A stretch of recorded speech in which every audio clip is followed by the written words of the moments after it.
To assalamu alaikum al'umma, barkanmu da yau, barkanmu da haduwa da ku a cikin sabuwar bidiyo tamu. To kamar yadda kuka sani, yau bidiyon tamu za mu yi bayani ne akan wani application mai matuƙar muhimmanci. To application din ba kowane application bane, application ne wanda za a yi maka sako da Faransai kai kuma Hausa kake ji, ko kuma Ingilishi kake ji, ko kuma a yi maka sako da Hausa kai kuma Faransai kake ji, ko Ingilishi kake ji Hausa. To wannan application din zai amfane mu sosai saboda zai yi translating Ingilishi zuwa Hausa, zai yi translating Hausa zuwa Ingilishi, zai yi translating Faransai zuwa Hausa ko zuwa Ingilishi. To ya kamata dan uwa, application din nan za mu aje muku a comment na farko, za mu aje muku link din shi. Ya kamata ka je ka yi downloading din wannan application, sannan za ka sanin mahimmancin application din nan. Ya kamata dan uwa, kana kallon bidiyoyin mu, ka dinga kokari kana kallon bidiyoyi tun daga farko zuwa ƙarshe. Lokacin za ka fahimta, za ka san mahimmancin bidiyoyin da muke yi a kowane lokaci. Dan uwa, ba kowane application bane wannan. Insha Allah za mu aje muku shi link din shi a comment na farko, za ka je sai ka yi downloading din shi. To in farkon ka ne ziyara wannan tasha ta mai suna Usha One TV, ya kamata ka danna subscribe, sannan ka masgi hatimin na ƙararrawar sanarwa, sannan ka mu lakin ta yanda in mun saki sabuwar bidiyo za a sanar da kai a ce mun sako sabuwar bidiyo. Dan uwa, ya kamata ka yi sharing zuwa group ɗaya na WhatsApp, ko group 2 ko group 3, domin ƴan uwanmu su amfana da wannan bidiyoyi namu. Muna so kowane lokaci mu dai masu mabiyanmu su dinga jin daɗin bidiyoyin da muke yi. Ya kamata kuma in kun ga cikin bidiyoyin mu akwai wani gyara, ya kamata ku tabo mu ko ta WhatsApp. Muna da group na WhatsApp, muna da group na WhatsApp, akwai Face.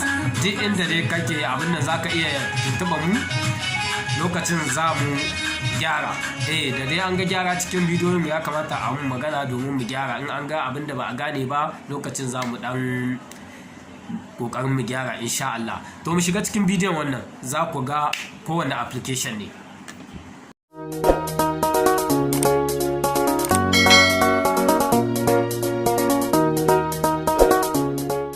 Yanzu dan uwa, bidiyon tamu sai mu shiga cikin application din.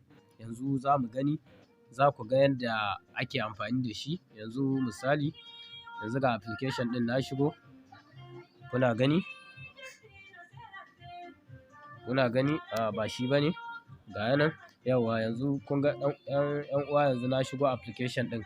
To yanzu ya ne zani, dama ni na riga na yi copy din rubutu na, amma yanzu zan koma in sake yi copy din shi saboda ku ga yadda ake yi copy rubutun. Ta yaya ne za ka zuwa ya maka translating din, ya fassara maka shi da Ingilishi ko da Hausa ko da Faransai, duk da yanda kake so.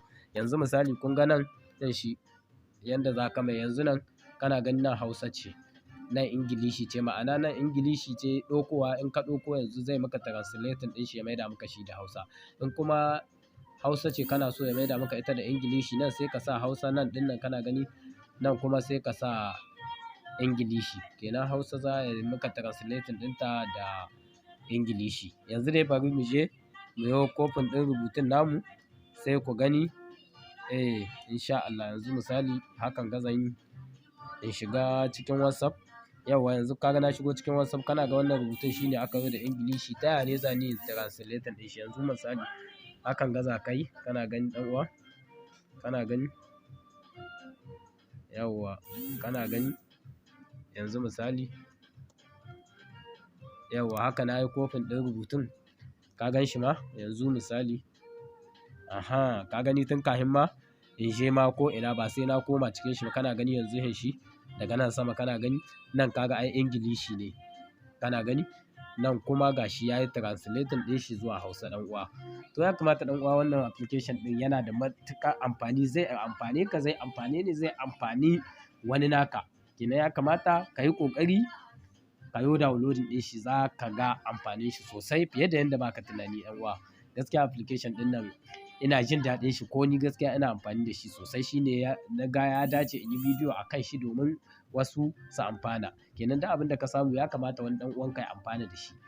To dan uwa, in dai farkon ka ziyara wannan tasha tamu mai suna Usha One TV, ya kamata ka danna subscribe sannan sai ka mazgi hatimin nan na ƙararrawar sanarwa ka mu lakin ta yanda in mun ɗora sabuwar bidiyo za a sanar da kai mun ɗora sabuwar bidiyo. Ka yi sharing group 3 ko group 2 na WhatsApp domin wasu 'yan uwanka su amfana, ko WhatsApp ko Facebook ko Instagram kamar haka, saboda wasu 'yan uwanmu su amfana. Assalamu alaikum.